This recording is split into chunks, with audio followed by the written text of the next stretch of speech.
안녕하세요. 예, 반갑습니다. 다 함께 기도드리겠습니다. 거룩하시고 자비로우신 살아계신 아버지 하나님, 사망의 죄 가운데서 저희를 구원해 주시고 늘 은혜 가운데 거하게 하심을 감사드립니다. 주님의 그 놀라운 사랑을 깨달은 우리들, 오늘 주일 아침 맞이해서 이 자리 함께하고 있습니다. 각 사람의 형편과 사정을 아시는 주님께서 이 시간 친히 두루 행해 주시고 필요한 말씀과 은혜로서 공급해 주시기를 간절히 원합니다. 참으로 각자의 처해 있는 형편과 사정은 다르고 또 많은 어려움과 고통 가운데 있는 분도 있을 줄 압니다. 그 모든 형편을 아시는 주님께서 오늘 친히 두루 행해 주시고 필요한 말씀과 은혜로서 풍성히 공급해 주시기를 원합니다. 혹 질병으로 또 경제적인 어려움으로 대인관계로 고통받는 분들에게 지혜의 말씀을 허락하시고 또 용기와 인내를 주시기를 원합니다. 또한 아직도 구원받지 못한 우리 가족들에게 또 친족들에게 지인들에게 속히 복음 전해질 수 있도록 도와주시고 그 일을 위해서 우리가 합력하여 선을 이룰 수 있기를 원합니다. 참으로 이 마지막 때 우리에게 주어진 복음 전파의 사명을 하루도 소홀히 하지 않도록 도와주시고 주어진 하루하루를 더욱 충성되이 열정적으로 살아갈 수 있기를 간절히 원합니다. 이 시간 이 자리 함께하지 못하는 분들 어디 있든지 그들과도 함께 하시고 그 마음과 또 삶 가운데 평강과 안식을 허락해 주시기를 원합니다. 오늘도 시종을 오직 주 성령님께 부탁드리며 예수 그리스도 이름 받들어 기도드립니다. 아멘. 신약성경 베드로후서 3장입니다. 신약성경 베드로후서 3장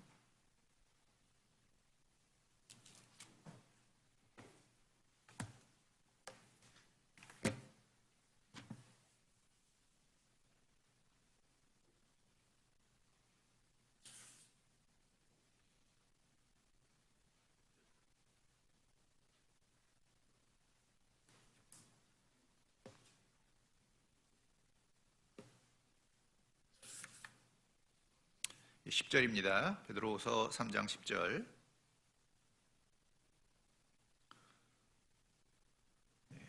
그러나 주의 날이 도적같이 오리니 그날에는 하늘이 큰 소리로 떠나가고 체질이 뜨거운 불에 풀어지고 땅과 그 중에 있는 모든 일이 드러나리로다. 이 모든 것이 이렇게 풀어지리니 너희가 어떠한 사람이 되어야 마땅하뇨? 거룩한 행실과 경건함으로 하나님의 날이 임하기를 바라보고 간절히 사모하라. 그날에 하늘이 불에 타서 풀어지고 체질이 뜨거운 물에 녹아지려니와 우리는 그의 약속대로 의에 거하는 바 새하늘과 새 땅을 바라보도다.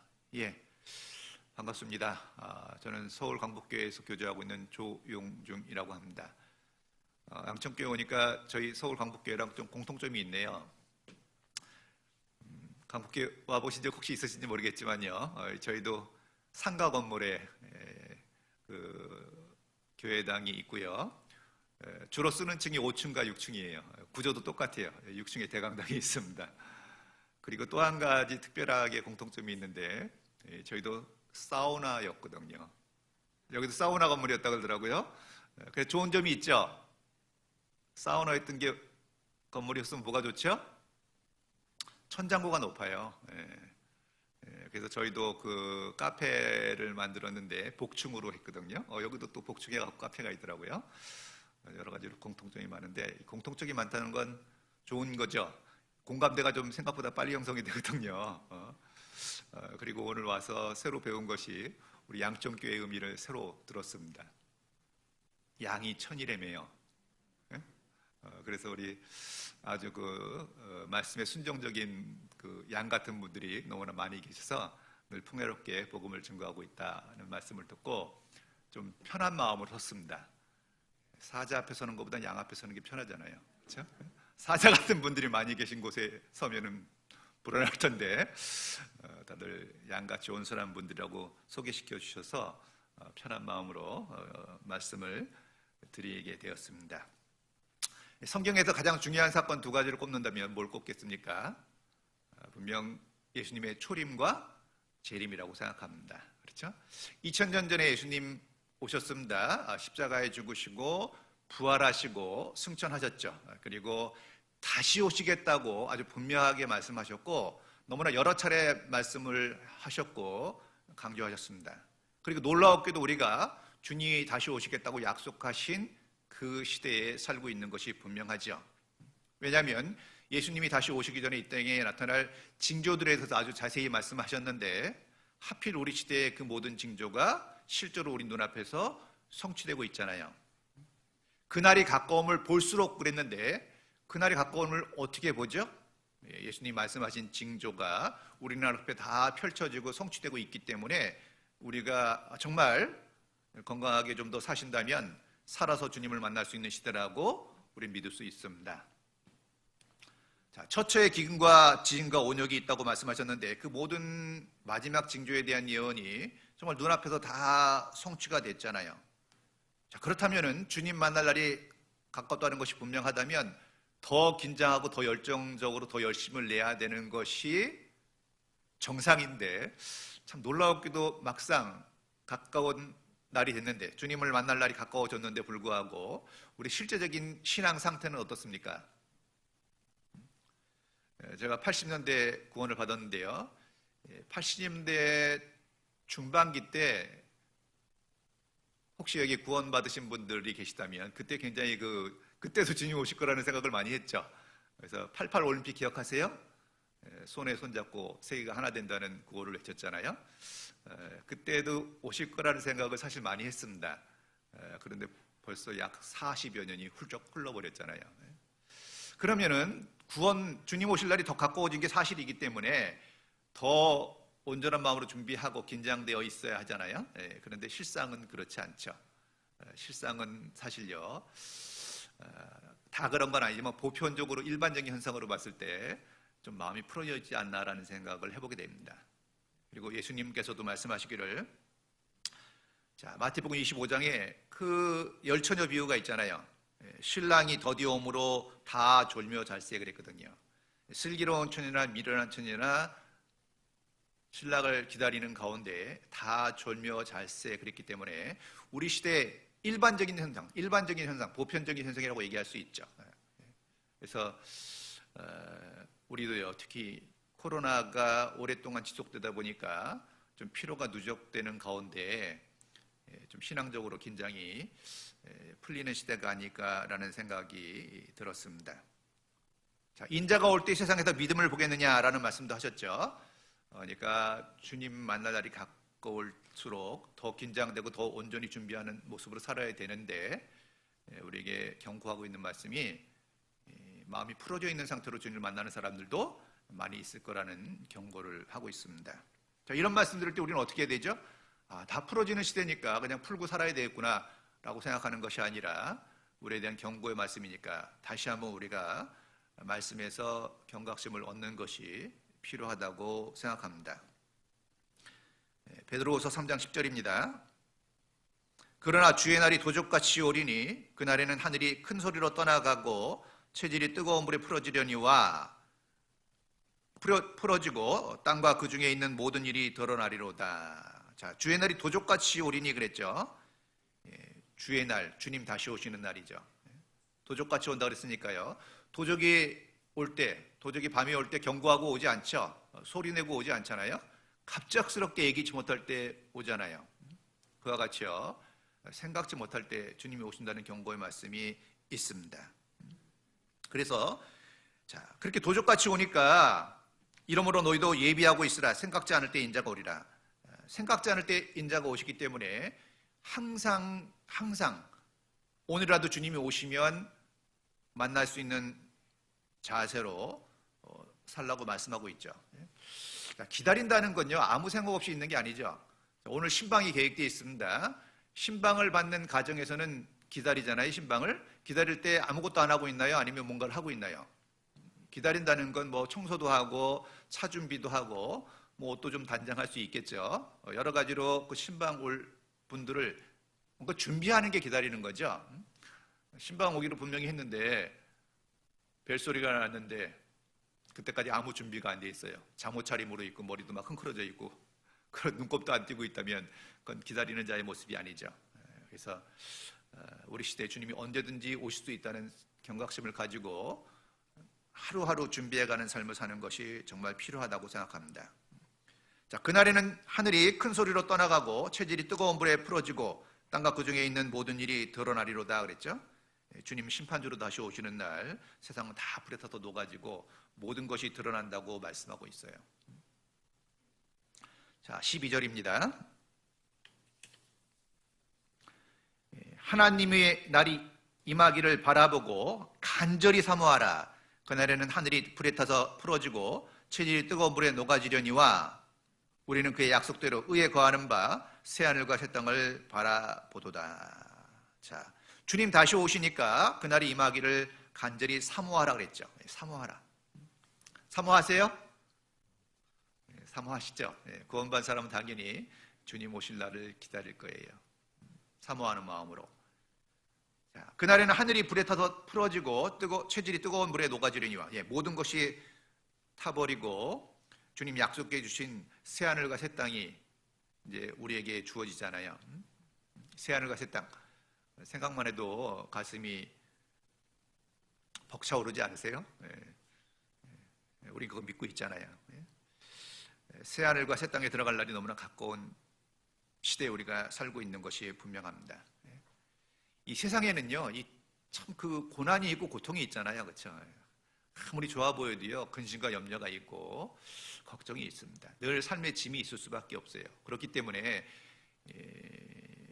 구원받은 사람들은요, 주님 오실 날을 소망하고 모든 짐이 떨어져 나가고 정말 사망과 슬픔과 고통과 눈물과 이별과 염려와 두려움이 없는 그곳에 가고 싶은 마음이 간절하잖아요.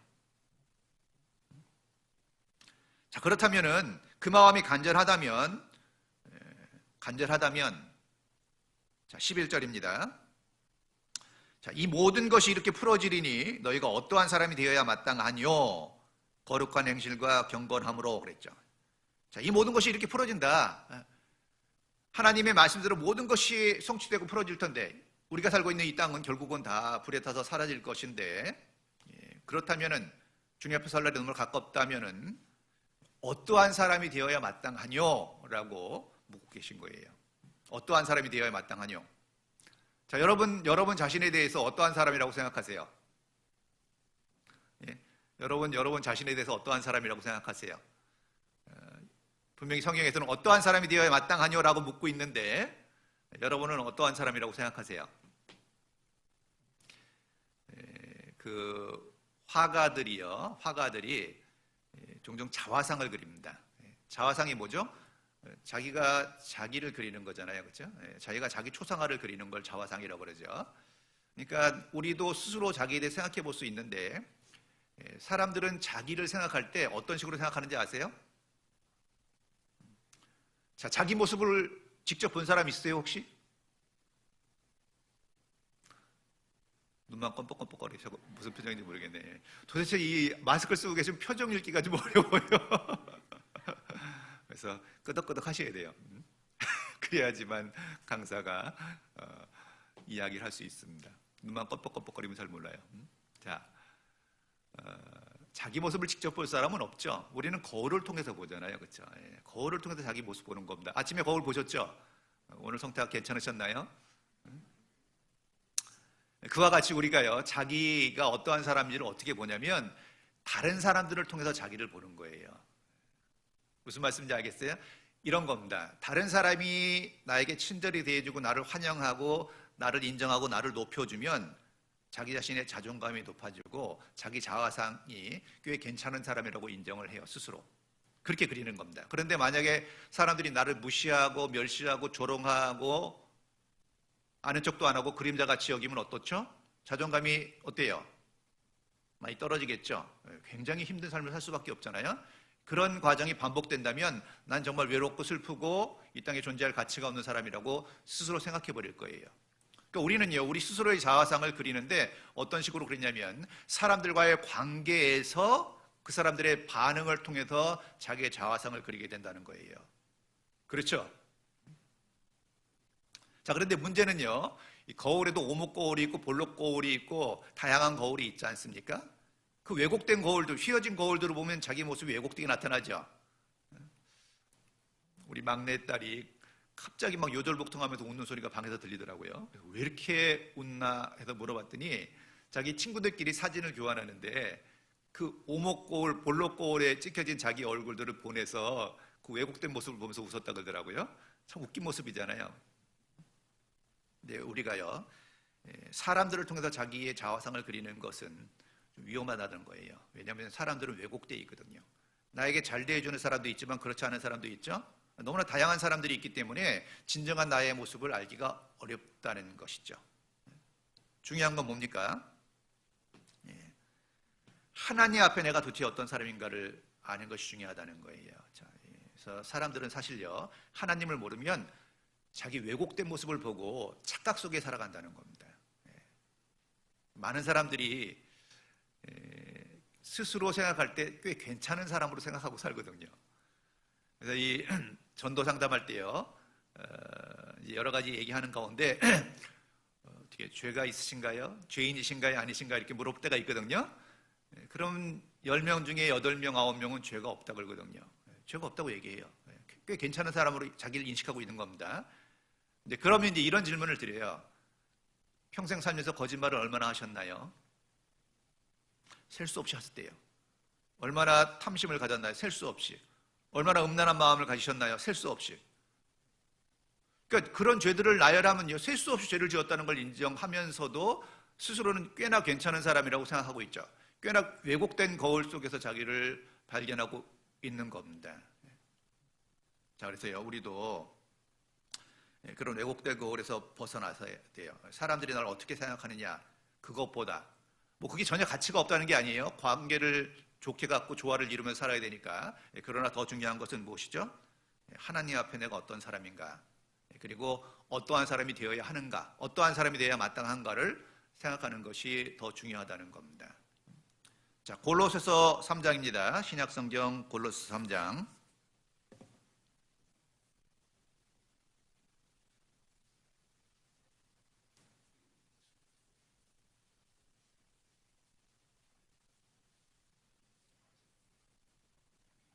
(15절입니다) 골로새 3장 15절.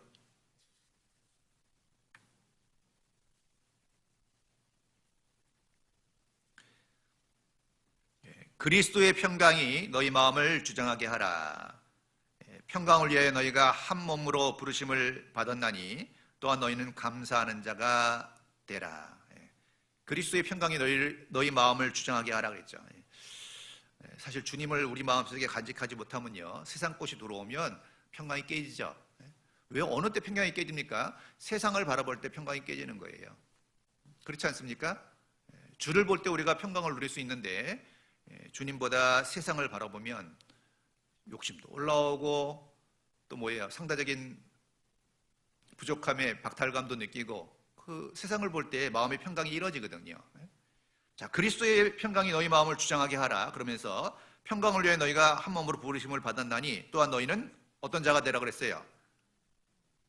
감사하는 자가 되라 그랬죠. 감사하는 자가 되라. 감사하는 자가 되라. 자, 어떠한 사람이 되어야 마땅하뇨 그랬는데 이 골로새에서는 감사하는 자가 되라라고 말씀하고 있습니다. 감사. 이 코로나 시대가 오래되면서요, 피로감이 좀 누적된다는 생각을 하게 됩니다. 아무래도 그렇죠.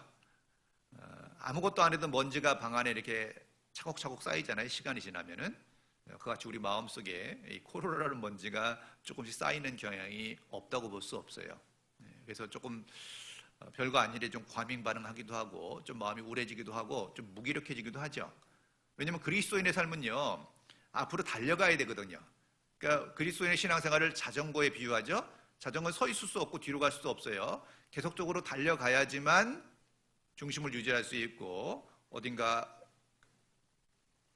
도착할 수 있고 그 성취감 속에 만족할 수 있거든요. 그런데 지금 많은 것들이 제한을 받다 보니까 사실 좀 무력해지는 경향이 없지 않아 있죠. 그러다 보니까 삶 가운데 감사를 찾기가 어려운 거예요. 감사를 찾기가 어려운 겁니다. 그 유대인의 지혜서 탈무드 아시죠? 탈무드에 보니까 이런 이야기가 있더라고요.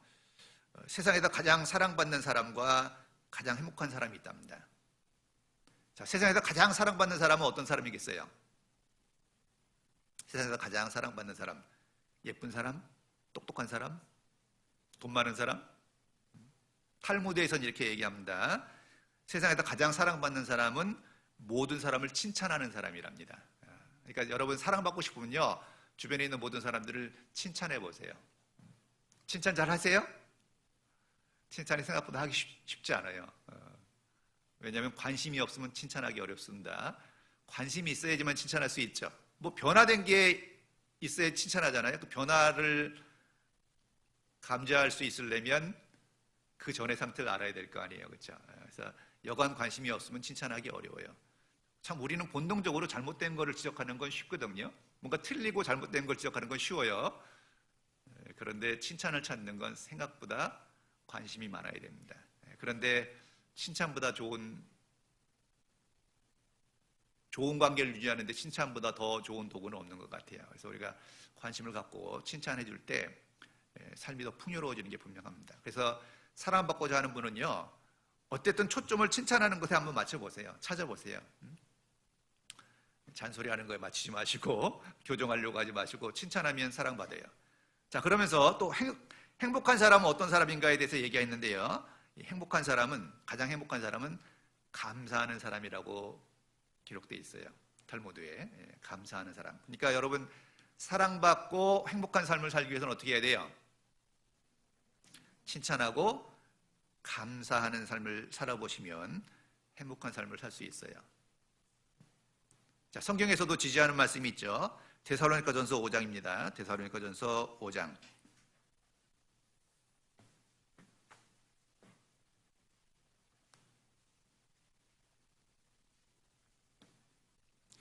(5장 18절입니다) 데살로니가전서 5장 18절.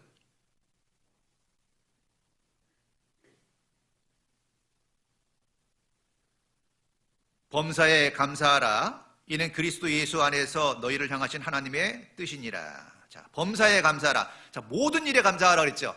예외가 없어요. 좋은 일에만 감사하라고 말씀하고 있는 게 아니죠. 모든 일에 범사에 감사하라고 말씀하고 있죠. 이는 그리스도 예수 안에서 너희를 향하신 하나님의 뜻이니라. 자, 우리의 감사하는 삶이 하나님의 뜻이라고 말씀하고 있죠.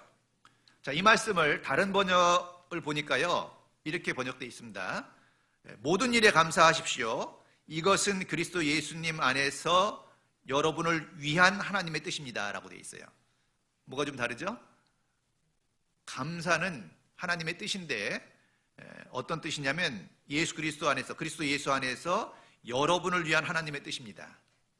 그러니까 우리가 감사할 때 그것이 우리에게 유익을 준다는 거죠. 하나님은 우리에게 유익을 주기 위해서 감사하라고 말씀하고 있는 거예요. 그러니까 감사하는 생활을 한다면 그냥 감사로 끝나는 것이 아니라 그것이 우리에게 유익을 준다는 것입니다. 성경이 말씀하고 있는 거예요. 감사는 주님께서 우리를 위해서 정하신 하나님의 뜻인 거예요. 자, 이스라엘 백성 애굽에서 노예살이 하다가 모세의 인도로 출애굽했죠. 근데 출애굽해서 바로 가나안 땅에 들어간 것이 아니라 광야 40년 생활을 했어요. 자, 그런데 그 나올 때 장정이 60만이 나왔는데 실제로 40년 광야 생활 후에 가나안 땅에 들어간 사람은 여호수아 갈렙 두 사람이었죠. 대부분의 사람이 광야에서 엎드러졌어요. 자, 광야에서 멸망한 이유 성경에서 4가지를 말씀하고 있는데 기억하시나요? 광야에서 이스라엘 백성이 엎드러진 이유가 첫째, 우상 숭배하다가, 간음하다가, 주를 시험하다가, 원망하다가. 우상 숭배하다가, 간음하다가, 주님을 시험하다가, 원망하다가 광야에서 엎드러졌다고 우리에게 경고하고 있거든요. 자, 한번 생각해 보시죠. 애굽에 10가지 재앙을 내리고 홍해를 가르고 광야에 들어와서 반석을 쳐서 물을 내시고 만나를 주시고 메추라기를 주셨죠. 그리고 광야 40년 동안 발도 부르트지 않도록 하나님이 보호해 주셨고 옷도 헤어지지 않도록 보호해 주셨어요. 사실요, 우리 양천교회 식구들 야외로 소풍 한번 나가보신 적이 있을 겁니다. 준비할 게 많죠? 나가서 한 끼만 먹어도요, 이 자매인들 준비할 게 보통이 아니에요. 그렇죠? 한 끼 먹어도. 자, 그런데 광야는 아무것도 없는 곳이죠. 거의 40년 동안 200만 내지 300만 명 정도가 생활한다는 건 이건 뭐 보통 일이 아닌 거예요. 그런데 그들에게 필요한 양식과 물과 의복과 건강을 하나님이 아주 철저하게 챙겨주신 겁니다. 그리고 불과 구름 기둥으로 인도하셨죠? 낮에는 더우니까 구름 기둥으로 그늘을 만들어 주셨고, 밤에는 춥고 어두우니까 불 기둥으로 밝혀 주시고 대표 주셨어요. 그들은요, 날마다 하나님의 은혜를 실제로 눈으로 보면서 살았어요. 근데 문제는 그게 익숙해지다 보니까 별로 감사를 못 느끼게 된 겁니다. 풍요로움이 반복되면 감사가 이루어진다는 거 아시죠? 풍요로움이 반복되면. 극한 어려움에서 좋은 일이 한번 생기면 엄청난 감사가 생기는데, 놀랍게도 풍요로움이 계속되면요, 감사를 잊어버려요. 역사학자들이 말하기를 우리 시대가 역사적으로 가장 풍요로운 시대라고 합니다. 그러나 감사하는 시대는 아니에요.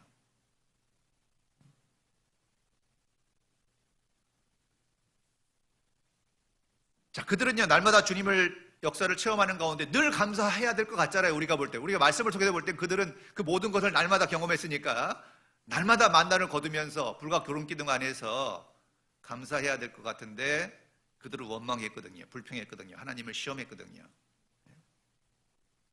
그리고 뭐라 그랬냐면요, 우리가 애굽에 있을 때는 값없이 생선과 의와 수박과 부추와 파와 마늘을 먹은 것이 생각나거늘, 이제 우리의 정력이 쇠약할 때 이 만나 외에는 먹을 게 없다. 만나 외에는 먹을 게 없다. 이게 무슨 말이에요? 좋은 말이에요? 나쁜 말이에요? 처음 만나가 내렸을 때는요, 꿀 섞은 과자라고 그랬거든요. 꿀 섞은 과자. 이거보다 더 맛있게 표현하기 어려울 거예요. 꿀 섞은 과자. 꿀까베기가 생각나시죠? 그 맛있잖아요. 그렇죠? 처음에는 꿀 섞은 과자라고 그랬어요. 얼마나 감사했겠어요? 얼마나 놀라운 일입니까? 그런데 그게 반복되다 보니까요, 이제 만나밖에 먹을 게 없다. 처음에 집사람이 곰탕국을 끓여줬습니다. 너무 맛있었어요. 근데 날마다 곰탕국을 주면 어떻게 해요? 아휴, 이 곰탕국밖에 없냐? 이런 마음이 올라올 거 아니에요. 그렇죠? 이제 그와 같이 된 거예요. 그러면서 애굽을 그리워했어요. 애굽을 그리워했어요. 하나님이 볼 때 이런 겁니다. 결혼을 했는데 결혼 전 남자친구를 그리워하는 것 같은 거예요. 하나님이 볼 때는. 기껏 노예 생활하는 그들을 구원해냈는데 감사는커녕 애굽을 그리워하니까 그때가 좋았다. 우리가 그때 값없이 생선과 외와 수박과 부추와 파와 마늘을 먹었다. 이거 착각이죠. 값없이 먹은 게 아니에요. 고역에 시달렸거든요. 노예살이 했거든요. 근데 굉장히 그 미화시키는 것이죠. 스스로를 속이는 거잖아요. 그래서 하나님께서요, 이 애굽을 사모하는 마음을 뭐라고 말씀하셨냐면, 간음하는 여자들이여 세상에 벗된 것이 하나님의 원수임을 알지 못하느뇨 그랬죠. 그런즉 누구든지 세상과 버치되고자 하는 자는 스스로 하나님과 원수되는 거라고 그랬거든요. 근데 놀라웠게도 이스라엘 백성은 광야에서 조금 힘든 일이 생기면 하나님을 원망하고 애굽을 그리워했다는 거예요. 어떠세요? 우리는 신앙생활하는 가운데 세상을 그리워하거나 구원받기 전으로 돌아가고 싶은 생각이 있었던 적이 있나요? 어느 분이 그러더라고요. 이제 구원받고 신앙생활하는데 많은 어려움이 생기니까 세상 생각이 났대요. 실제로 구원받기 전에 생각이 났대요. 근데 구원받은 지 오래되셔가지고 돌아갈 데가 없다고 그러더라고요. 돌아갈 데가 없대요. 뭐 친구고 뭐고 다 정리가 돼가지고. 근데 저도 한번 뭐 그런 생각을 저는 해본 적은 없는데, 그런 생각이 들면 어떨까 하고 생각해 봤더니 정말 갈 데가 없어요. 아무것도 없어요. 교회랑 연결된 관계 속에 있지, 세상 사람들, 친구들이고 뭐 지인들이고 관계가 끊어진 지가 벌써 몇십 년 돼가지고 돌아갈 곳이 없더라고요. 돌아갈 수도 없죠. 그러나 이스라엘 백성은요, 애굽을 추억했어요. 그리워했어요. 합당치 않잖아요. 시편 106편입니다.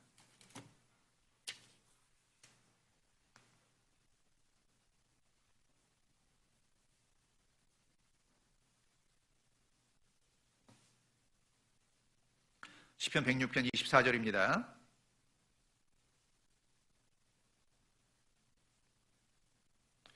저희가 낙토를 멸시하며 그 말씀을 믿지 아니하고 저희 장막에서 원망하며 여호와의 말씀을 청종치 아니하였도다.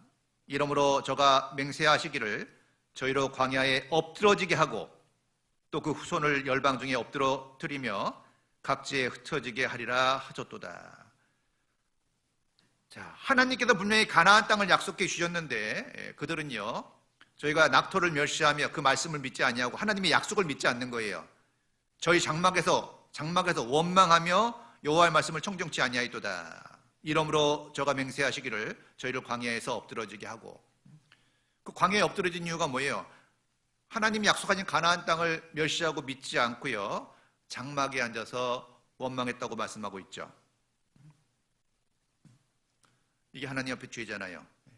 자, 우리도 마찬가지입니다. 우리 시대를 광야 시대라고 하죠. 광야 교회 시대, 그렇죠? 애굽은 세상의 그림자고 가나안은 천국의 그림자죠. 이 광야는 세상의 그림자잖아요. 우린 광야 교회 안에 지금 있는 거죠. 이스라엘 사람들의 그 삶의 행태는 우리에게 큰 본이 됩니다. 남 얘기가 아니라 우리 얘기죠.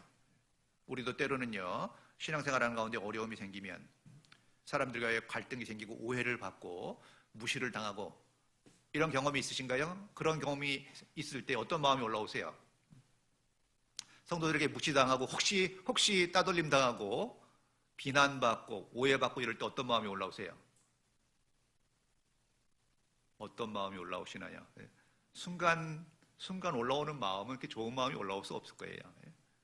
우리가 마음의 생각을 다 통제할 수 있는 게 아닙니다. 그냥 올라오는 거는 올라오는 거예요. 여러분 식욕을 통제할 수 있어요?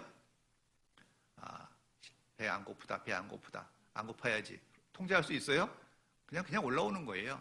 식욕이나 성적인 욕구나 어떤 탐심이나 이런 건 구원받은 사람도 그냥 올라오는 거예요. 성령을 좇아 행하라. 그리하면 육신의 소욕을 이루지 아니하리라. 소욕을 이루지 않는다 그랬지 올라오지 않는 게 아니거든요. 그러니까 우리도 어려운 상황이 되면 본능적으로 불편한 마음들이 올라올 수 있어요. 그러나 우리는 뭐죠? 금욕이 아니라 절제죠. 금욕은 욕구 자체를 누르는 겁니다. 우리는 욕구 자체를 인정해요. 그러나 우리는 절제하죠. 그런 마음이 올라오더라도 입으로 뱉거나 원망하거나 불평하지 않는 마음속에서 믿음으로 이겨내야 되는 것이죠. 그게 절제의 미덕이거든요. 생각이 없다는 게 아니에요. 절제한다는 거거든요. 근데 이스라엘 사람들은요, 장막 안에서요, 그냥 장막 안에 불평하는 거예요. 그러니까 우리 시대로 말하면 이렇게 얘기할 수 있죠. 이제 좀 표현해보자면, 그 다른 번역도 장막 안에 틀어박혀 그랬거든요. 그런 표현이 있더라고요. 그거 조금 더 세게 말하면 우리도 교회에 문제가 생기고 신앙생활에 문제가 생기면 나와서 조금 풀려는 생각이 아니라 집구석에 틀어박혀서 혹 불평하고 원망할 수도 있다는 거예요. 그게 하나님 앞에 합당치 않죠. 사실 때로는요, 어려운 일이 생길 수 있고 이해하기 어려운 상황도 올 수 있어요. 오해받고 비난받을 때 사실 마음에 상처를 받잖아요. 그러나 우리가 절제하지 못하고 불평과 원망을 쏟아낸다면 합당치 않잖아요. 전에 그런 얘기를 들었습니다. 어느 형제님이 간증하는 걸 들었는데 그 아버님을 전도하려고 꽤 수고한 거예요. 아버님을 전도하려고. 그런데 아버님이 꿈쩍을 안 하다가 어느 날 반응을 하시더래요. 그 아들을 눈을 쭉 쳐다보시면서요, 너 정말 하나님 계신 거 믿냐? 왜? 그럼 너 정말 천국과 지옥이 있다는 걸 믿어? 그럼요, 저는 믿고 있어요. 그럼 너 죽어서 천국 갈 거라고 확실히 믿냐? 그러니까 이제 아들 생각에 이제 반응이 좀 있잖아요. 아버님이 관심이 좀 생기셨나 보구나. 이제 전도의 문이 좀 열리고 있구나라고 이제 희망적인 생각이 들어서 막 얼굴에 환해지면서 저는 믿죠. 저는 구원받았거든요. 저는요 구원받았기 때문에 천국 갈 소망을 확실히 갖고 있어요. 그 소망을 아버님께도 나눠드리고 싶어서 제가 전도하고 있는 거잖아요. 그러더니 아버님이 얼굴을 떠나니 쳐다보더니 이런 말씀을 하셨대요. 야, 너는 하나님도 믿고 천국과 지옥도 믿고 너가 정말 구원을 받아 천국 갈 수 있다고 확신하는 놈이 왜 그렇게 세상에 걱정이 많고 염려가 많고 불평이 많냐? 그 얘기를 듣고 머리에 망치로 한 대 맞은 느낌이 들었대요. 아버님은 다 보신 거예요. 나는 믿고 있진 않지만 너 같은 믿음을 가졌다면 영원한 천국에 대한 소망이 분명하다면 이 7, 80년 사는 세상에서 잠깐 어렵고 힘들고, 그런데 전지전능하신 하나님을 믿는다고 하면서 왜 그렇게 불평과 원망과 두려움과 염려가 많은 삶을 살고 있느냐? 나는 너 같은 믿음을 분명히 내가 소유했다면 나는 결코 그러진 않을 거다.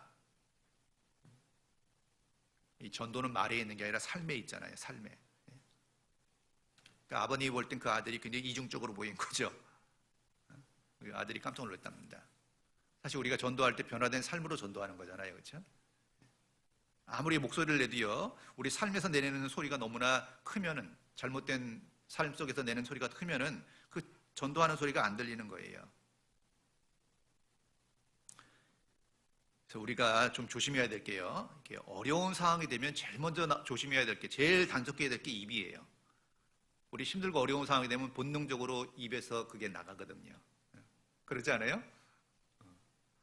누군가한테 이야기하고 싶죠. 그렇죠.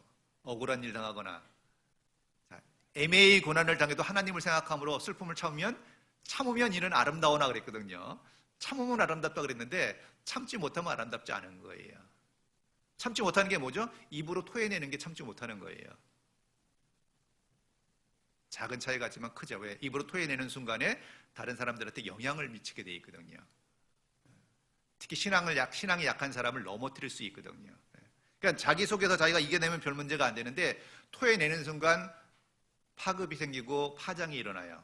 그리고 다른 사람들에게 부정적인 영향을 줘서 어떤 사람들을 실족시킬 수도 있거든요. 자기는 다 이야기하고 속 시원하다 그럴지 모르지만 그걸 들은 사람은 또 그 얘기가 마음속에 남아있고 또 다른 사람에게 전파되는 가운데 이제 문제가 될 소지가 있다는 겁니다. 자, 하나님께서는 나는 너를 애굽 땅에서 인도하는 여호와 내 하나님이니 내 입을 넓게 열라 내가 채우리라. 자, 내가 너희를 애굽 땅에서 인도하는 여호와 하나님이야. 애굽 땅에서 내 능력을 봤잖아. 그렇다면은 지금 좀 상황이 안 좋아도 나를 믿고 기다려야 되지 않겠냐? 그러시면서 내 입을 넓게 열라 내가 채우리라고 약속하셨는데 입을 넓게 열기는커녕 불평과 원망을 쏟아낸 것이죠. 계속적으로 하나님 의심했잖아요. 하나님이 광야에서 능히 식탁을 준비하시랴. 하나님에 대한 불신을 그대로 쏟아냈어요. 자, 우리 시대가 이런 시대라고 생각합니다. 디모데후서 3장입니다.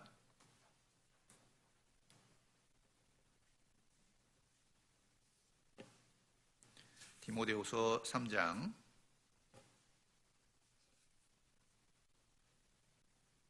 1절입니다.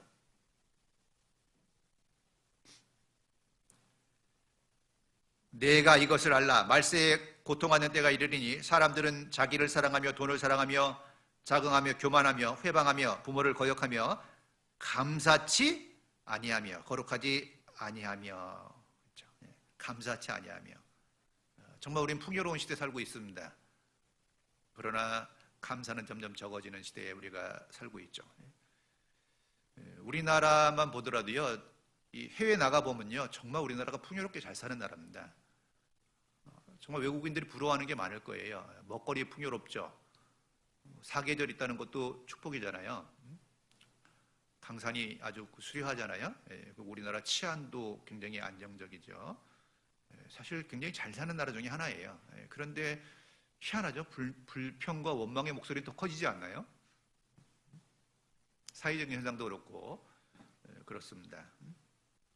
마지막 시대 사람들의 어떤 그런 그 성향이 감사치 아니하며 그랬죠. 전에 그런 뉴스를 봤어요. 이 지하철에서요, 아이가 지하철에 떨어진 거예요. 선로에 떨어진 거예요. 그래서 어떤 이제 청년이 급하게 내려가가지고 이제 애를 올렸습니다. 그 위기잖아요. 열차도 들어올 시간이 됐는데 그 애 엄마가요, 애를 이제 구해줬잖아요. 그러면 최소한 감사하다는 말은 해야 될 거 아니에요. 이 청년이 내려가서 애를 이제 건져주고 뒤에 올라오니까 애하고 엄마가 엎드려. 올라오는 순간에 가버렸어요. 뭐 이제 창피해서 그랬는지 어쨌는지는 잘 모르겠지만 그래도 감사하다는 얘기는 해야 될 거 아니에요, 그렇죠? 우리 시대가 그렇다는 거예요. 감사를 모르는 시대. 누가복음 17장에 보면요, 10명의 문둥병자가 예수님께 와서 예수님이 고쳐줬잖아요. 근데 돌아와서 예수님께 살해하고 감사한 문둥병자는 한 명뿐이었어요. 한 명. 예수님이 물으셨잖아요. 10명이 다 고침을 받지 아니었느냐? 그 9은 어디 있느냐? 10명을 고쳐줬는데 9은 어디 있느냐? 한번 문득병자의 입장을 생각해 보죠. 문득병자는요, 그 병이 낫기를 얼마나 간절히 소망했겠어요. 날마다 자기 모습을 보면서요, 썩어져가는 손가락과 발가락과 빠지는 머리털과 눈썹을 보면서 썩어가는 자기 몸을 보면서 얼마나 고통스러웠겠어요. 이 큰 질병을 알아본 사람이 아니면 그 마음을 모를 거예요. 그렇죠? 지금도 질병을 앓고 있는 사람들은요, 날마다 그 질병 가운데 시달리잖아요. 그리고 그 질병에서 해방되기를 간절히 바라죠. 병만 나을 수 있다면 뭐든지 하고 싶은 마음이 있잖아요. 그 문득병, 처참한 문득병자들, 평생의 소원이 병 나은 모습으로 하루라도 사는 거겠죠. 그러다 예수님의 소문을 듣고 예수님을 통해서 나았어요. 그런데 돌아와서 감사한 사람은 10명 중에 한 명뿐이었다는 건요, 참 놀랍지 않습니까? 그들은 병 고침 받기 위해서요, 예수님께 소리쳤죠. 소리를 높여 가로되 주 예수 선생님이시여 우리를 긍휼히 여기소서. 병 낫고 싶을 때는 이제 소리를 치르면서 예수님께 나와서 불쌍히 여겨달라고 외쳤는데 막상 병이 나니까 그냥 사라져 버렸어요. 예수님 찾으셨죠. 10명이 다 고침 받았는데 9은 어디 있느냐? 자, 우리는요, 그 무엇보다도 비교할 수 없는 은혜를 받았잖아요. 만왕의 왕이신 하나님께서 독생자 예수 그리스도를 우리에게 보내주셨고 그가 십자가에 달려 죽으셨어요. 그것도 보통 죽음이 아니죠. 정말 끔찍하게 고통스럽고 수치스러운 죽음으로 십자가에 달려 죽으셨습니다. 오로지 나를 구원하기 위해서, 내 그 흉악한 죄를 없애기 위해서. 자, 우리는 간증할 때 십자가 얘기를 합니다. 나 같은 죄인을 위해서, 나 같은 벌레 같은 죄인을 위해서 예수님이 죽으셨고 부활하셨습니다 라고 간증을 해요. 그런데 정말 그 은혜가 우리 마음속에 새겨져 있는 것일까?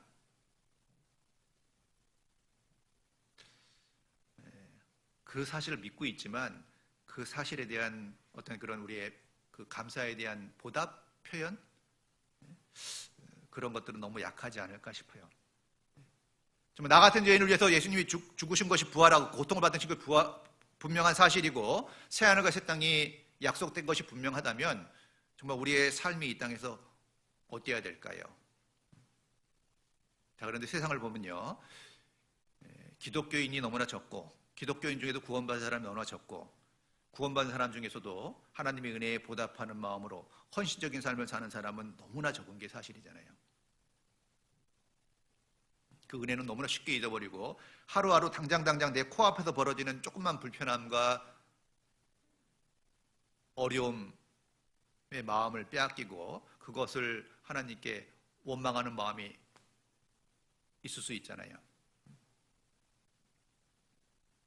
자, 뭐 이렇게 한번 가정해보죠. 어느 날 집에 불이 났어요. 전재산이 다 날아갔어요. 너무 스트레스 받아갖고 병원에 갔더니 암 말기래요. 정말 최악의 상황이죠. 재산 다 날리고 온몸에 병이 들었다. 감사할 수 있을까? 욥을 보면 우리가 좀 교훈받을 수 있죠. 욥이 그런 상태잖아요. 그렇죠? 욥. 하루아침에 재산을 다 날리고요. 자녀들까지 다 잃었잖아요. 그렇죠? 온몸에 병이 들었어요.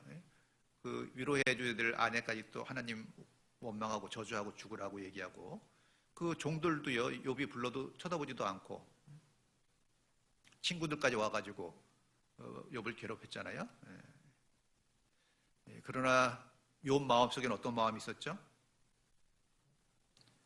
주신 자도 여호와시요 취하신 자도 여호와시니 여호와의 이름이 찬송을 받으시리라 그랬잖아요. 그런 마음은 욥을 갖고 있었죠. 비록 욥이 너무 극심한 고난 가운데 조금 지나친 말을 한 건 있어요. 지나친 말을 한 건 있어요.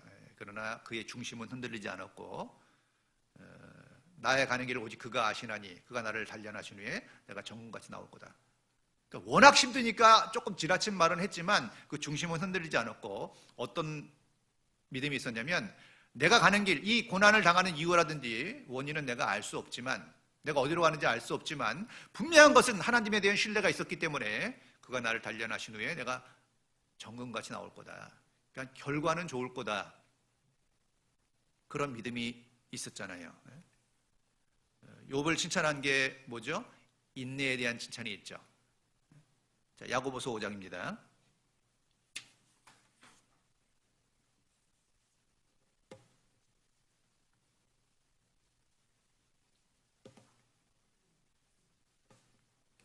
야고보서 5장 11절입니다.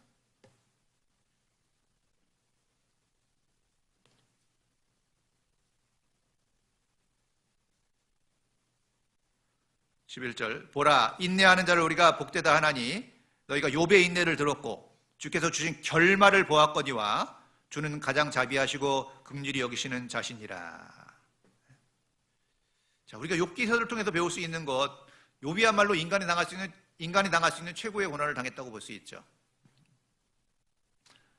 정말 삶 속에 이런 고난을 당한다면요, 살아갈 수 있겠어요? 자녀를 다 잃고, 10명의 자녀를 다 잃고, 재산을 다 날리고, 온몸에 병이 들고, 사람들로부터 저주스러운 이야기를 듣는 상태가 됐다. 그러나 욥은 인내했어요. 위치를 지켰어요. 그래서 주께서 주신 결말을 보았거니와 그랬죠. 그리스도인은요, 후일의 웃음이여라는 말씀이 있거든요. 후일의 웃음이여. 후일의 웃음이여. 이 땅에서는 고난이 있지만 그 고난과 영광은 연결되어 있잖아요. 결국 우리는 후일에 웃는 사람들이거든요. 후일에 웃는 사람들. 나중에 건강도 회복시켜 주시고 재산도 배로 넓혀 주시고 그 잃은 자녀들은 또 뭐예요? 천국에서 만날 수 있잖아요. 또 새 자녀들도 주셨고 모든 것을 완전히 회복시켜 주셨잖아요. 그래서 우리가 이 고난 당할 때 불평이나 원망이 아니라요, 인내하는 거, 기다리는 거예요. 그리고 말을 조심하는 게 필요해요. 원망과 불평에 나갈 수 있거든요. 독일의 슈몰크 목사 이야기 아시죠? 1704년에요. 독일에서 신교와 구교 간의 싸움이 약 30년 정도 전쟁이 있었답니다. 그래서 이제 사람들이요, 그 전쟁의 고통으로 너무나 이제 아주 마음이 상해 있는 거예요. 시리에 빠져 있는 거예요. 그래서 그 슈몰크 목사 부부는요, 전쟁의 여파로 고통받는 사람들을 위로하기 위해서 그가 약 36개 정도의 마을을 순회하면서 이제 신방을 했답니다. 그래서 한번 신방할 때마다 그 부부가 며칠씩 집을 비우는 일이 있었대요. 근데 한번 신방 가면 며칠씩 집을 비우는데 오랫동안 신방하고 돌아와 보니까요, 집에 불이 나가지고 잿더미가 돼 있었답니다. 얼마나 당혹스럽겠어요. 직감적으로 두려움을 느끼고 불안한 예감에 잿더미를 살피는 가운데 두 아들이 서로 부둥켜 안고 잿더미 속에서 죽어있는 모습을 발견한 거예요. 부모의 마음이 어떻겠어요? 그러나 그는요, 한참 울부짖고 부르짖다가요, 뭘 깨달았냐면 결국 모든 것이 하나님의 뜻이라는 생각이 들었어요. 그리고 그는 조용히 기도하기 시작했죠. 그러는 가운데 그 기도를 시로 옮겨 놓은 것이 찬송가 431장 내 주여 뜻대로거든요. 그러니까 이 슈멀크 목사는요, 극한 고통 상황 속에서도 주님을 원망하지 않고 주님을 찬미했다는 거예요. 그런 찬미는요, 또 다른 고통받는 사람들에게 큰 위로가 될 수밖에 없겠죠. 그 극한 고통 속에서도 주님을 찬양할 수 있었다는 것은 그 외에 많은 다른 고난받는 사람들에게 큰 위로가 될 수밖에 없겠죠. 자, 그 모습 속에서 우리가 또 예수님을 볼 수 있잖아요. 그렇죠? 예수님은요, 죽으러 오셨어요, 사실요. 죄인을 구하러 오셨으니까 그 죄값을 치르러 오셨기 때문에 죽으러 오셨고 십자가를 지러 오셨잖아요. 자, 믿음의 주여 또 온전케 하시는 이 예수를 바라보자. 저는 그 앞에 있는 즐거움을 위하여, 그 앞에 있는 즐거움을 위하여 십자가를 참으사 부끄러움을 개의치 아니하셨더니 하나님 보좌 우편에 앉으셨느니라 그랬죠. 자, 예수님도요, 우리랑 똑같은 몸을 가졌기 때문에 십자가를 앞에 두고 심히 고민했다고 말씀하고 있거든요. 심히 고민했고 그 십자가의 고난의 잔이 지나가기를 원했죠. 그러나 예수님은요, 내 원대로 마옵시고 아버지의 원대로 되길 원한다 그랬죠. 갈등이 있었거든요. 그 십자가 앞에서 고통이 있었어요. 왜? 그걸 이미 아셨기 때문에.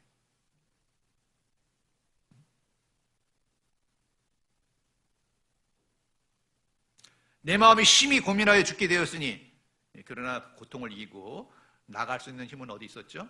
그 십자가를 건넌 후에 영광이 있었기 때문에, 십자가 이후에 영광이 있었기 때문에 그 영광을 보고 나가신 거예요.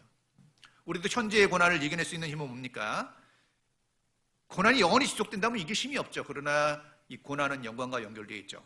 생각하는데 현재의 고난은 장차 우리에게 나타날 영광과 좋게 비교할 수 없다. 고난이 없는 영광은 없어요. 그러니까 우리가 고난이 있더라도요, 이해하기 어려운 고난이 오더라도 원망이나 불평하지 않을 것은 뭐냐면요, 그 고난의 끝이 있다는 거예요. 터널의 끝이 있듯이, 터널이 좀 길어서 문제이긴 하지만 터널의 끝이 결국 나오잖아요. 끝이 없는 터널은 없잖아요. 고난의 끝이 있어요. 요셉도요, 형들에게 팔려서 노예가 되고 억울한 누명을 쓰고 옥에 갇혔지만 결국 하나님께서 준비한 코스였고 하루아침에 수직 상승했죠. 그야말로 하루아침에 총리 대신이 되고 자기가 걸어온 길이 어떤 의미였는지를 그는 깨닫고 형들을 용서하고 주님께 크게 쓰임 받았잖아요. 그래서 한 사람을 앞서 보내셨으며 요셉이 종으로 팔렸도다. 그 발이 착고에 차이고 그 몸이 쇠사슬에 매였으니 곧 여호와의 말씀이 응할 때까지라. 여호와의 말씀이 응할 때까지라. 그러니까 우리가 어려운 상황에 있더라도요, 힘든 상황에 있더라도 분명히 하나님이 정해놓은 기한이 있다는 거예요. 우리가 문제는 그 기한을 몰라서 문제죠. 그 기한만 안다면 우리가 좀 더 견디기 쉬울 텐데 언제 그게 끝날지 모르니까 고통이 되는 건 하죠. 이놈은 코로나도 언제 끝날지 정확하게 모르잖아요, 우리가. 그렇죠? 그러니까 답답하잖아요. 곧 끝날 것 같긴 한데, 그렇죠?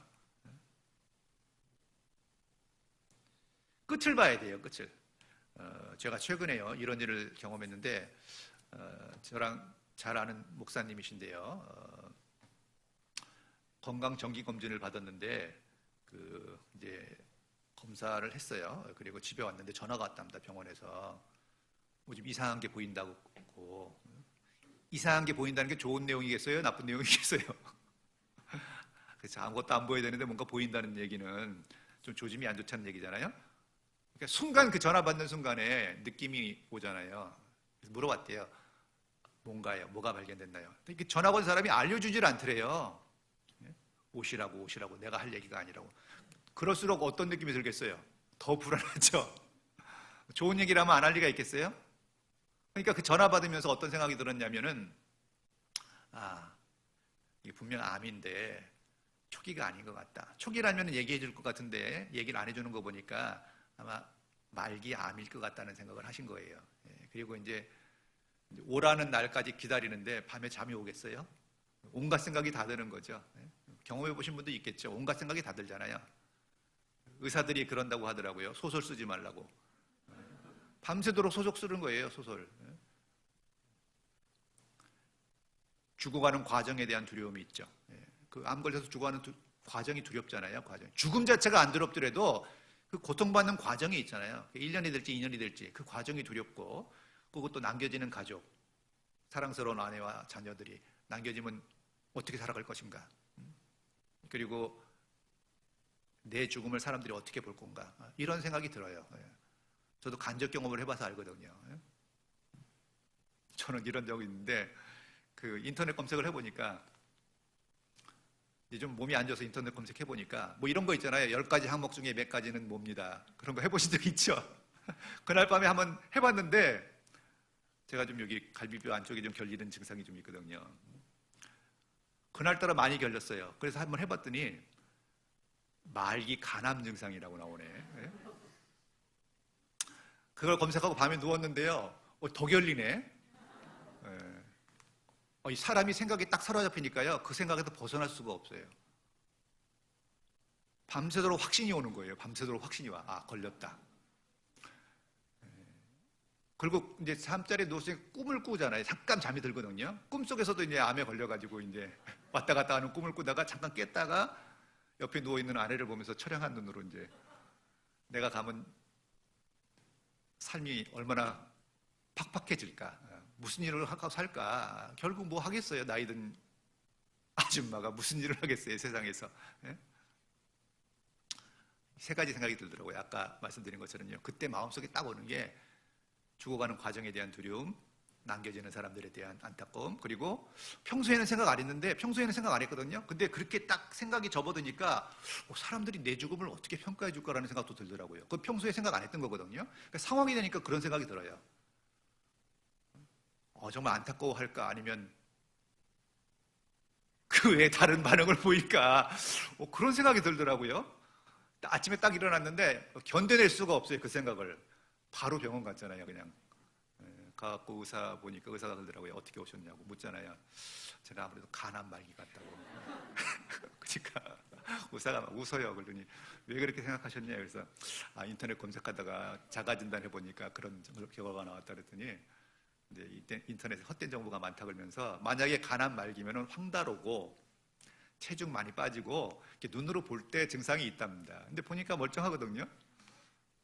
그때 체중도 한 2kg 정도 제가 빠졌었거든요. 근데 2kg 정도는 빠질 수도 있답니다. 그냥. 어쨌든 결과 보고 이제 아무 문제 없이 나왔어요. 근데 하여튼 그런 상황이 되면 그런 생각이 들듯이 그 목사님도 이제 밤새도록 그런 생각을 한 거죠. 그건 실제로 전화가 왔잖아요. 병원에서. 근데 갔는데 다행히 이제 초기였습니다. 위암 초기. 그래갖고 이제 수술을 받고 요양원에 가서 요양하면서 평소에 건강관리 잘하셔서 그런지 고통은 별로 없었대요. 근데 이제 어떤 얘기를 드리려고 하냐면, 그 요양원에서, 요양원에 있는 분들은 대부분 이제 질병이 좀 깊은 분들이잖아요. 8명인가를 전도하셔서 구원을 받게 했대요. 상담에서. 그런 역사가 있었잖아요. 그리고 나와서 암 환자들이 많잖아요. 그분들의 마음을 헤아리려고 했지만, 본인이 그 병에 걸리기 전에는 헤아리려고 했지만 헤아리지 못했다는 걸 알게 됐대요. 걸려보니까 그 마음을 헤아릴 수 있더래요. 그러니까 우리가 그런 걸 경험해보지 않으면요, 아무리 안다 그래도 모르는 거예요. 그러니까 말 조심해야 되거든요. 빈말이 될 수밖에 없거든요. 이 경험하잖아요? 경험하면 이제 그분들의 마음을 좀 알아요. 그러면 위로할 수 있어요.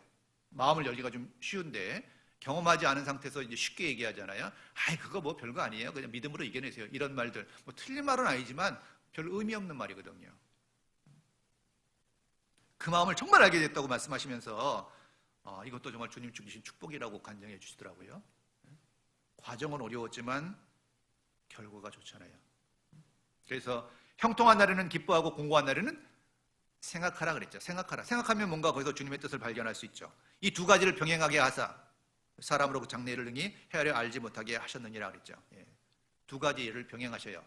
공고한 날에는 공고한 날과 형통한 날, 형통한 날과 공고한 날을 병행하시면서 우리를 생각해 하시는 거예요. 자, 우리가 미래의 일을 다 안다면 뭐 기도할 필요가 있겠어요?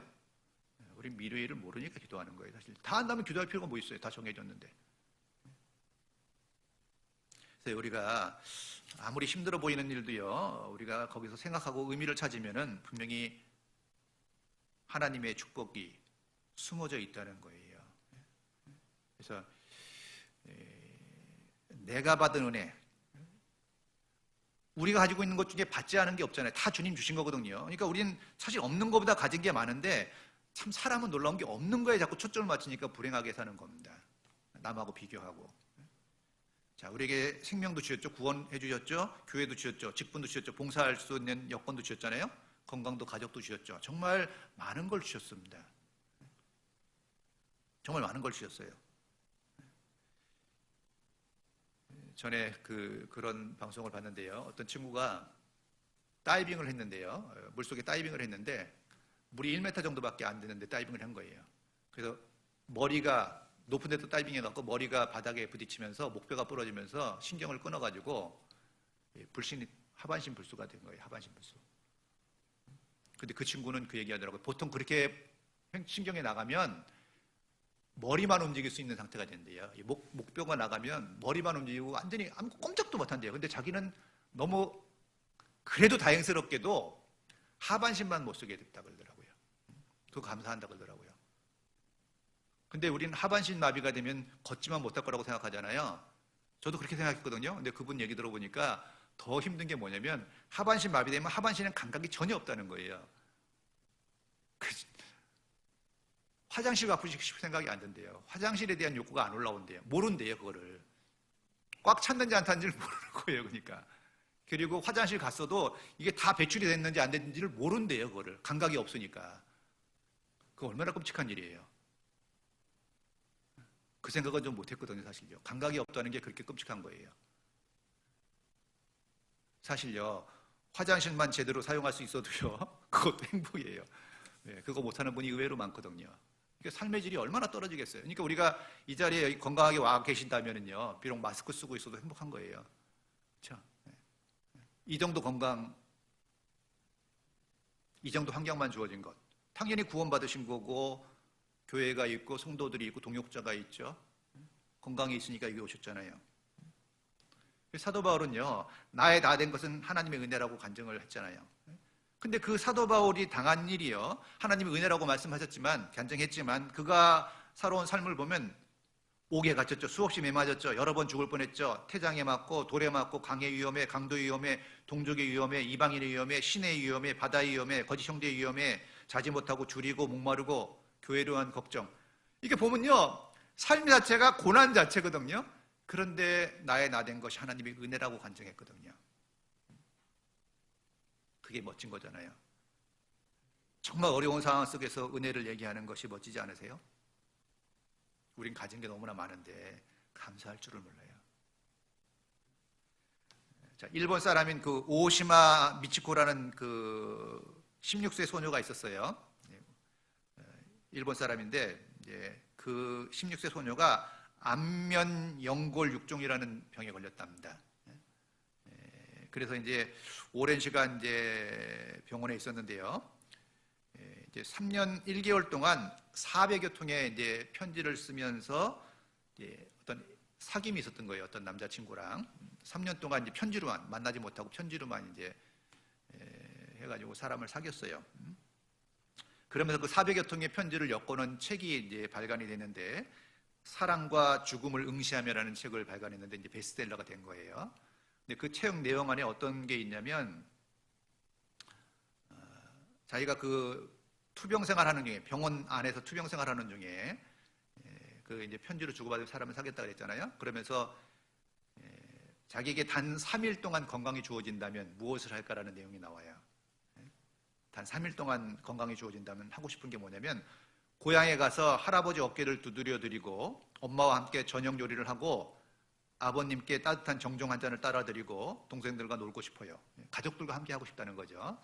그리고 두 번째 날은요, 사랑하는 사람을 만나서 이야기를 나누고 와이셔츠를 다림질 해주고 만난 음식을 만들어주고 부드러운 이별의 키스를 받고 싶어요. 두 번째는 그 애인을 만나서 하고 싶은 게 뭐예요? 와이셔츠 다려주고 음식 해주는 거. 오늘 남편 와이셔츠 다림질 해주고 음식 해주고 왔으면 행복한 겁니다.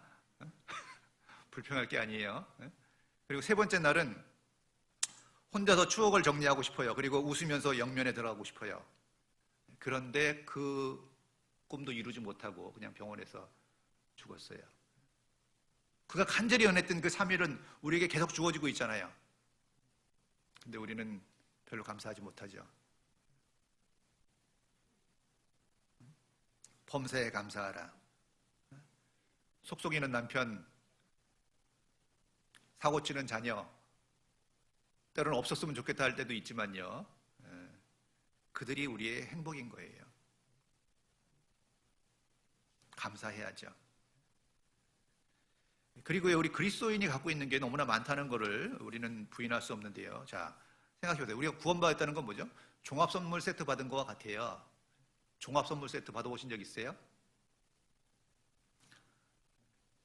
제가 초등학교 때 후암동에 살았는데요.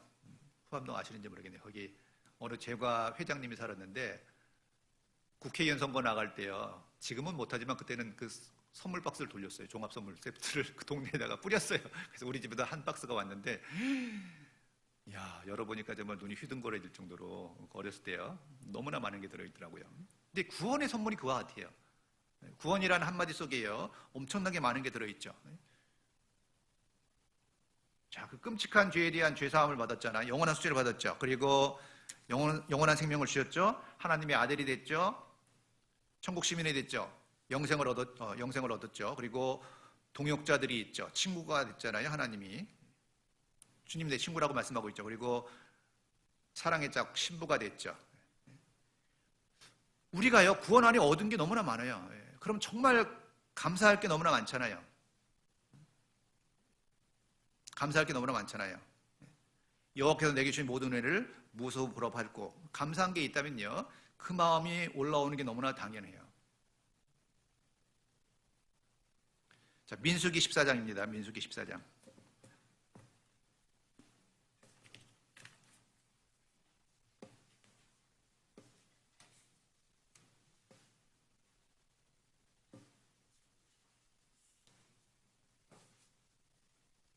(26절입니다) 민수기 14장 26절, 구약성경 민수기 14장 26절.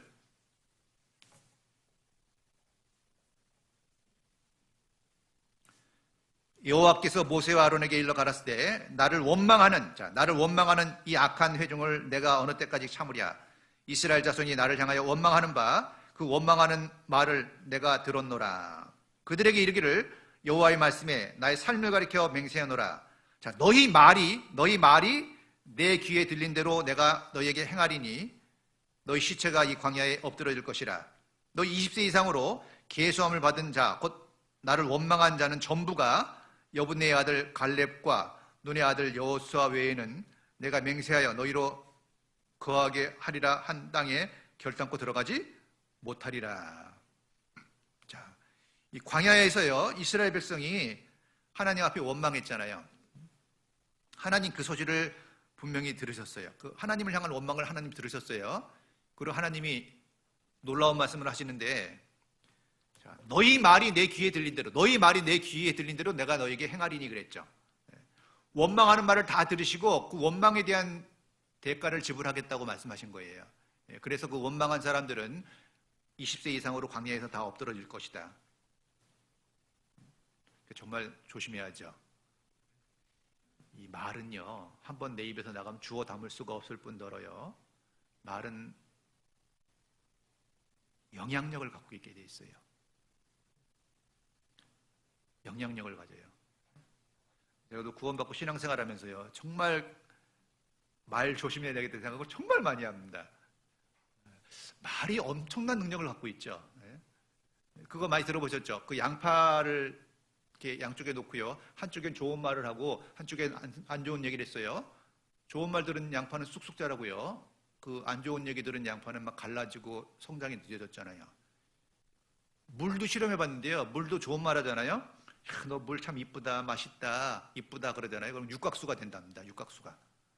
그런데 막 험한 말 하잖아요. 야, 너 왜 이 모양이냐, 이 재수 없이 이러잖아요. 그러면은 이 물 결정체가 깨진대요. 여러분, 물 마실 때도 좋은 말 하고 마시는 게 좋아요. 그러니까 이 말이요, 이 피조된 세계에 하나님의 신성과 능력이 나타난다고 말씀하지 않았습니까? 그러니까 이 안에 하나님의 능력과 신성이 들어있고 섭리를 보여주시는 거예요. 선한 말은 꿀속에 가서 마음에 달고 뼈에 양약이 된다 그랬죠? 그러니까 실제로 말이 주는 영향력이 굉장히 큽니다. 우리가 살아가면서요, 소통하잖아요. 소통하는데 말이 중요하죠. 사람이 행복을 느끼는 건요, 사람 그 입의 대답으로 말미암아 기쁨을 얻는다 그랬거든요. 그러니까 내가 어떤 말을 던졌을 때 반응에 따라서, 시작할 때 말씀드렸죠, 자기 자화상을 그리고 그 반응에 따라서 내 마음이 사실 오르락내리락 하는 거예요. 소통은 반응이잖아요. 그러니까 경청해주고 잘 듣고 호응해주잖아요. 그럼 말한 사람이 좋죠. 여러분, 가장 기분 나쁠 때가 언제예요? 이야기인데 전혀 반응이 없거나 엉뚱한 반응을 할 때 그렇잖아요. 들은 척도 안 할 때 좀 황당하시죠? 그 남편들한테 계속 말씀드리는 게, 우리 형제님들한테요, 아내가 뭐 얘기할 때 신문 보거나 텔레비 보지 말고 눈을 마주치고 적극적인 경청을 하라고. 적극적인 경청을 해야지 이야기할 수 있잖아요. 말은 그만큼 영향력이 있는 거예요. 근데 말이요, 꼭 소리에만 있는 게 아니죠. 표정에 말이 있거든요. 표정에. 몸말이 있는 거예요. 그래서 요즘 좀 힘들어요. 눈만 보니까 무슨 말 하는지 모르겠어요. 근데 사실 마스크가 내리잖아요. 그럼 표정에서 말이 다 오거든요. 그게 사실은요, 의사 전달에 더 큰 영향을 준답니다. 소리가 아니라 표정에서 전하는 메시지가 7, 80%가 된다고 심리학자들이 얘기하거든요. 그러니까 어떤 사람 보면은 막 반가워서 하는 말 있잖아요. 환영해 주는 거. 표정만 봐도 너무 기쁘지 않으세요? 실제로 반가운 사람을 만나면 동공이 열린다는 얘기가 있거든요. 동공이 열린대요, 실제로. 그런 사람 보면 기쁘죠. 그러니까 나를 환영해주고 나를 인정해주는 말을 하고 감사의 말을 하면 어때요? 그분과 관계가 좋아지잖아요. 하나님도 마찬가지예요. 하나님도 우리에게 감사의 말을 듣고 싶어하는 게 분명해요. 왜냐하면 원망하고 불평하니까, 그래 너 원망하고 불평해? 내 약속을 믿지 않고 내 말을 듣지 않고, 그래? 그럼 너희 말대로 내가 해줄게. 그러니까 결국요, 광야에서 죽겠다 하는 사람 다 죽었어요. 그런 거예요. 죽겠다 하는 사람 다 죽은 거예요. 사실 말이요, 다른 사람에게도 영향을 주지만 자기에게 사실은 가장 큰 영향을 주는 거예요. 자기 말은 자기가 제일 잘 듣거든요. 그래서 귀머거리가 되면 말 못한다는 거 아시죠? 청력을 잃잖아요. 그러면 언어력이 떨어지고 사라져요. 결국은요, 듣지 못하면 말을 못해요. 저도 지금 제 얘기를 하면서 제가 자꾸 듣거든요. 들으면서 얘기하잖아요. 그러니까 자기 말이 자기한테 가장 큰 영향을 주는 것도 사실이에요. 자, 에베소서 5장입니다.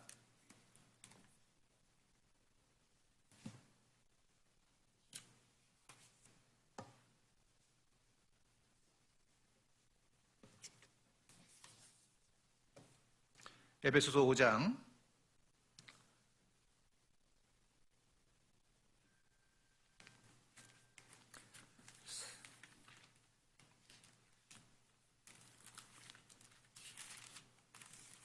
4절입니다.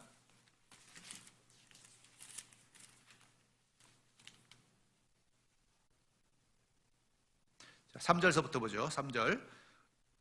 음행과 온갖 더러운 것과 탐욕은 너희 중에서 그 이름이라도 부르지 말라. 이는 성도에 마땅한 말이라. 자, 누추함과 어리석은 말이나 실용의 말이 마땅치 아니하니 도리 감사하는 말을 하라 그랬죠. 자, 뭐라 그랬어요? 감사하는 말을 하라. 그러니까 범사에 감사하라고 말씀했잖아요. 마음속으로 범사에 감사할 뿐 아니라 감사하는 말을 하라 그랬죠. 그건 누굴 위한 거라 그랬죠? 우리를 위한 거예요. 절대적으로 나를 위한 겁니다. 감사한 말을 하라. 하나님이 들으시거든요. 그래서 여호와를 경외하는 자들이 피차에 말하며 여호와께서 그것을 분명히 들으시고 여호와 앞에 있는 그 기념책에 기록했다는 말씀이 말라기서에 있지 않습니까? 우리가 말하는 걸요, 하나님은 분명히 들으시고 기념책에 기록해 놓으시고 거기에 따라서 내 말이 내 귀에 들린 대로 행해 주셔요. 그러니까 감사는 또 다른 감사를 낳는 가장 큰 비법입니다. 그 감사의 위력에 대한 거를 제가 좀 이제 자료를 뽑아봤는데요. 정말 놀라운 게 많더라고요. 그 미국의 실업가 중에 스탠리 텐이라는 박사가 있는데요. 그가 회사를 크게 세우고 이제 사업에 좀 성공을 했는데 1976년에 갑자기 병이 들었습니다. 척추암 말기, 척추암 3기라는 진단을 받았어요. 그래서 당시 척추암은요, 당시에는 고치기가 어렵답니다. 그 사람들이 그 진단을 보고요, 이제 얼마 못 살겠구나 했는데 어느 날 몇 개월 후에요, 병상을 툭툭 털고 출근을 한 거예요. 그 사람들이 이상해가지고 어떻게 났냐고 물어보니까 그분이 저는 하나님께 감사했습니다 라는 얘기를 했답니다. 하나님, 병들게 된 것도 감사합니다. 병들에 죽게 된 것도 감사합니다. 살려주시면 살고 죽으라면 죽겠습니다. 하나님 무조건 감사합니다. 매 순간 감사합니다를 날마다 외쳤답니다. 그런데 놀랍게도 회복이 된 거예요. 그리고 실제로요, 실제로 요즘 미국의 정신병원에서는요, 우울증 환자들 있잖아요. 우울증 환자를 치료하는데 약물 치료보다 감사 치유법을 더 많이 사용한다고 합니다. 그래서 환자들로 하여금 자기 삶 속에서 감사할 만한 것들을 찾아서 감사하게 하는데 그게 약물 치료보다 더 효과적이라는 것을 발견한 거예요. 자, 세계 최고의 암 전문 병원인 미국 텍사스 주립대 MD 앤더슨 암센터에서 31년 동안 봉사한 김의신 박사가요, 이런 얘기를 했어요. 뭐냐면 암 치료에 실제적인 효과가 있는 것이 신앙이라고 이 사람이 이제 증언을 했는데요. 그러니까 이 교회 성가대원들 있잖아요. 성가대원들의 그 세포하고 그 일반 사람들의 세포를 이렇게 비교해서 분석했는데 그 성가대원들의 그 NK 세포라고 하죠. 면역 세포가요, 일반인보다 그 면역력이 몇십 배가 아닌 1000배나 더 높게 나왔답니다.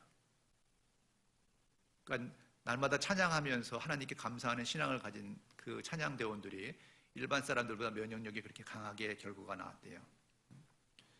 그 외에도 굉장히 많더라고요. 날마다 주일마다 교회 가서 찬양 드리고 예배 드리는 사람들이, 교회 다니는 사람들이요, 평균 수명이 7년이 더 길다는 연구 결과도 있어요. 놀랍지 않아요? 그러니까 감사하는 게 누굴 위한 게 아니라 누굴 위한 거예요? 자기 자신을 위한 거예요. 우리가 교제할 때도요, 감사하는 사람한테 마음이 열려요.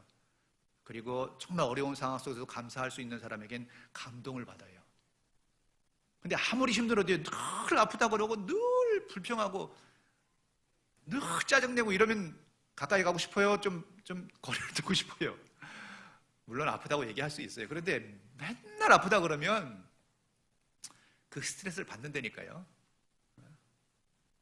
물론 우리가 아프다고 얘기할 수 있어요. 그런 말 하지 말라는 게 아니에요. 자기 상황을 얘기할 수 있죠. 간증할 수 있죠. 그러나 늘 동일한 말을 하는 거는 바람직하지 않아요. 자기를 위해서도 바람직하지 않고 그건 믿음도 아닙니다.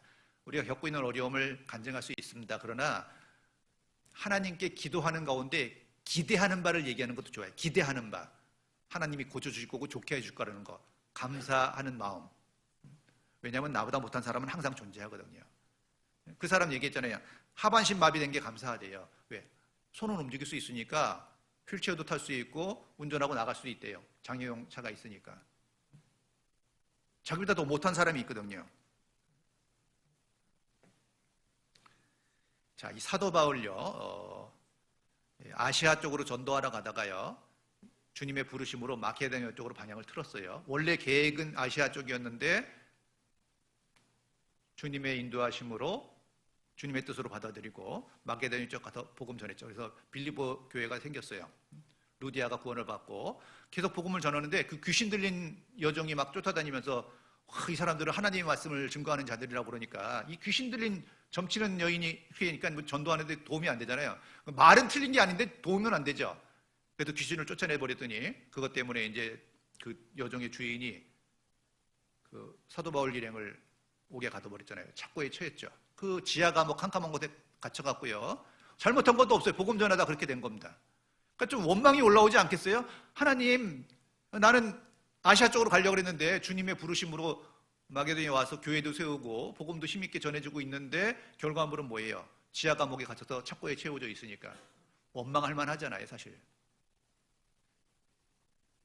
근데 그때 찬미했다고 돼 있죠. 찬미하자 옥토가 흔들리면서요, 다 풀어졌죠. 그리고 간수가 구원받잖아요. 그때 유명한 말을 하죠. 어떻게 해야 구원을 얻으리까? 주 예수를 믿으라. 그리하면 너와 내 집이 구원을 얻을 거다라고 아주 유명한 말씀을 남기잖아요. 그러니까 이 극한 상황이에요. 정말 불평하고 원망할 만한 상황이죠. 그 상황이 됐다면. 그런데 그 극한 상황에, 극한 어려움 속에서 사도 바울이 택한 건 뭐예요? 찬미했다고 돼 있거든요. 그러니까 하나님이 우리에게 역사하시는 방법을 보면요, 일상에서는 주님의 역사를 처음 하기가 어려워요. 그러니까 우리가 극한 어려운 상황이 됐다면 그게 자기의 신앙을 입증할 수 있는 기회라고 볼 수 있습니다. 자기 신앙을 입증할 수 있는 기회예요. 그리고 그 극한 상황 속에서 찬미하자 그때 하나님이 역사해 주셨죠. 하나님이 능력이 없는 게 아니라 하나님도 우리를 보기를 원하시죠. 우리의 믿음을 보기를 원하시는 거예요. 그리고 그 믿음이 입증되자 놀라운 역사를, 기적을 나타내 주셨어요. 여러분 삶 속에 기적을 원하십니까? 그러면 정말 사람들이 볼 때 불평할 만한, 원망할 만한 그 어려움이 처했을 때 도리어 감사의 찬미를 하는 겁니다. 그럼 하나님의 놀라운 역사가 나타나고 경험하게 될 거라고 확신합니다. 자, 마지막 성경입니다. 빌립보서 4장.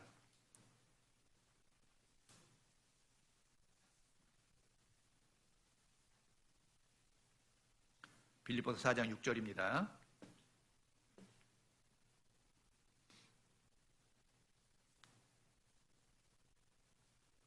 6절. 아무것도 염려하지 말고 오직 모든 일에 기도와 간구로 너희 구할 것을 감사함으로 하나님께 아뢰라. 그리하면 모든 지각에 뛰어난 하나님의 평강이 그리스도 예수 안에서 너희 마음과 생각을 지키시리라. 이 말씀 암송들 하시죠? 네? 저도 좀 어려웠고 힘들 때마다 이 말씀을 많이 암송하거든요. 아무것도 염려하지 말고 오직 모든 일에, 자, 아무것도 염려하지 말고, 이 말씀 왜 하셨겠어요? 우리 삶 가운데 염려할 게 많다는 걸 주님 아시는 거예요. 그렇죠? 우리가 염려할 게 없다면 이런 말씀 하실 일이 없잖아요. 아무것도 염려하지 말고. 자, 오직 모든 일에 그랬죠. 모든 일에 모든 일이에요. 예외가 없습니다. 모든 일에 기도와 간구로 그랬죠. 너희 구할 것을 감사함으로 그랬죠. 감사함으로. 감사함으로 하나님께 아뢰라. 그리하면 모든 지각에 뛰어난 하나님의 평강이, 하나님 모든 걸 다 들으시잖아요. 평강이 그리스도 안에서 너희 마음과 생각을 지켜주시리라 그랬죠. 마음과 생각을 지켜주는 게 중요해요. 그런 얘기 아시죠? 이 애벌레는요, 모든 게 장애물입니다. 땅에 기어다닐 때. 근데 나비가 되잖아요. 그러면 그 장애물이 나 구경거리가 되는 겁니다. 환경을 하나님 바꿔주시는 게 아니라 우리 마음의 믿음, 믿음의 분량을, 마음과 생각을 지켜주시면 어떻죠? 문제가 아닌 거예요. 그렇죠? 하나님 그렇게 해결해 주세요. 그리고 감당치 못할 시험 당할 때쯤에 또 피할 길을 주신다 그랬죠. 피할 길을 주시면 피할 길로 가야 돼요. 어떤 사람은 피할 길을 주셨는데도 피할 길로 안 가. 그것도 문제죠. 그러니까 하나님이 말씀을 통해서 우리에게 피할 길을 주시면 그 길로 가야 되거든요. 피할 길 주셔도 안 가면 의미가 없잖아요. 그러니까 어려운 일이 있을 때요, 입을 단속하고 감사의 찬양을 하면서 하나님이 피할 길 주시는 것을 또 찾아야 됩니다. 그렇죠? 피할 길 주시겠다고 약속하시잖아요. 감당치 못할 시험 당할 쯤에 피할 길 주신다고 그랬으니까요. 그것도 믿음으로 구해야 되겠죠. 그래서 우리 코로나 시대가 계속되고 있어요. 그렇지만 이 코로나 시대에도 감사거리를 찾아보면요, 많이 있어요. 집에 있는 시간이 상대적으로 많아지니까 성경 더 볼 수 있죠. 또 말씀도 더 많이 들을 수 있잖아요. 자기를 돌아볼 수 있죠. 저희도 그 코로나 초기에는 좀 긴장감이 많이 돌았잖아요. 지금은 많이 풀어졌죠, 사실요. 그때 우리 가족들 신앙 총정리했거든요. 다 모여가지고 막내서부터 집회 말씀 두세 번 듣고 간증시켜보고 말씀으로 정리하고. 그러니까 그때 좀 긴장도가 있으니까 가족들이 또 모여 있었잖아요, 많이. 초기에는 좀 긴장이 됐잖아요. 지금은 많이 풀어졌지만. 그래서 우리 가족들 막내서부터요, 저까지 다 모여가지고 간증하고 말씀 듣고 그런 기억을 갖고 있거든요. 자기 신앙을 점검해보는 것도 좋은 계기가 될 수 있잖아요. 그 외에도요, 사실 생각해보면은 많은 유익이 있는 것도 있습니다. 코로나 시대에 못하는 것도 있지만 할 수 있는 것도 많이 있기 때문에 한번 살펴보시고 그 가운데서도 감사거리를 찾아서 감사의 기도를 드리고 감사하는 말을 해보세요. 간증 가운데 감사하는 사람이 많으면, 간증이 많으면 그 교제가 살아나요.